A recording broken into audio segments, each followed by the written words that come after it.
বন্ধুরা, আজকে আমার মা রান্না করছে ডিম আলু পটলের ঝোল। সেটাই আমি তোমাদের সাথে শেয়ার করব। এসে মাকে বললাম, মা একটু ওয়েট করো আমার জন্য। মা তো ওয়েট শুনলো না, মা আগে থেকে ডিম বসিয়ে দিয়েছে। তো ডিমটা ফুটে গিয়ে সিদ্ধ হয়ে গেছে। তারপর মা নামিয়ে নিয়ে ডিম ছাড়াতে লেগে গেছে। তো এখানে 3 পিস ডিম আছে, আমি, বাপি আর আমার মা খাবো, সেই জন্য 3 পিস ডিম নিয়েছে, সবার জন্য একটা করে। তারপর কড়া বসিয়ে দিয়েছে, কড়ার মধ্যে দিয়ে দিয়েছে সর্ষের তেলটা গরম হওয়া পর্যন্ত ওয়েট করেছে। ওয়েট করার পর দিয়ে দিয়েছে ডিমগুলো, দিয়ে এপিট ওপিট করে ভালো করে হালকা হালকা করে ফ্রাই করে নিয়েছে।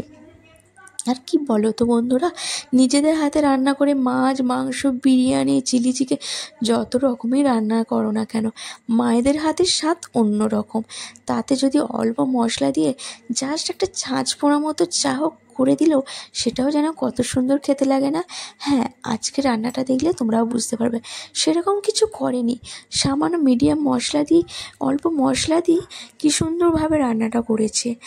ওই তেলটার মধ্যে দিয়ে দিয়েছে পেঁয়াজ কুচিটা যখন ভাজা ভাজা হয়েছে তখন দিয়ে দিয়েছে পটলটা দিয়ে দেওয়ার পর আলু দিয়ে দিয়েছে। তো বন্ধুরা, আলুটা যেখানে চন্দ্রমুখী ছিল না কিন্তু, তো এমনি জ্যোতি আলু নাকি বলে, ওই আলুটা ছিল। চন্দ্রমুখী আলু বললে এর স্বাদটা আরও দ্বিগুণ বেড়ে যেত। যাই হোক, যেটা আছে আমার মা সেটা দিয়ে কাজ চালিয়েছে। ভালো করে হেলুনি দিয়ে দিয়েছে 2 মিনিট। হেলুনি দিয়ে দেওয়ার পর এখানে বাটিতে নিয়ে নিয়েছে মা আদা বাটা। তো আদাটাকে ভালো করে বেটে নিয়েছিল, তার মধ্যে দিয়ে দিয়েছিল ধনে গুঁড়ো, তারপর দিয়ে দিল হলুদ গুঁড়ো, লঙ্কার গুঁড়ো। তো পরিমাণ মতো যেটুকু লাগবে মা দিয়ে দিয়েছে।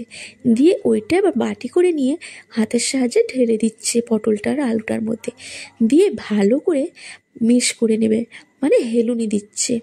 ভালো করে হেলুনি দিয়ে দিতে হবে। আলুটাকে, পটলটাকে সমস্ত মশলাটার সাথে ভালো করে কষিয়ে নিয়েছে মা। তো অনেকক্ষণ ধরে কষাতে হবে। তো মা কষিয়ে নিয়েছে মিনিট পাঁচে কষিয়ে নেওয়ার পর দিয়ে দিয়েছে সামান্য নুন দিয়ে ভালো করে আবারও কিন্তু কষিয়ে নিয়েছে মিনিট 2-3। তো এটা কিন্তু অনেকক্ষণ ধরে মা কষানোর পর দিয়ে দিয়েছে জল। তো জলটা আমার এখানে বেশি লেগেছে মায়ের, কারণ হচ্ছে আলুটা তো সিদ্ধ হতে টাইম লাগবে, সেই জন্য। যেহেতু জ্যোতি আলু দিয়ে একটু ঢাকা দিয়ে দিয়েছিল মিনিট 15। তো গ্যাসের ফ্লেমটা মিডিয়াম ভেবেছিল, আলুগুলো সিদ্ধ হতে টাইম লাগবে সেই জন্য। তারপর যখন জলটা একটুখানি মরে গেছে তখন দিয়ে দিয়েছে মা ডিমগুলো। তো ডিমগুলোকে দিয়ে ভালো করে আলু পটলটার সাথে মিক্স করে আবারও মা 2 মিনিট মতো ফুটিয়ে নিয়ে ভালো করে তরকারিটা রেডি হয়ে গেছে।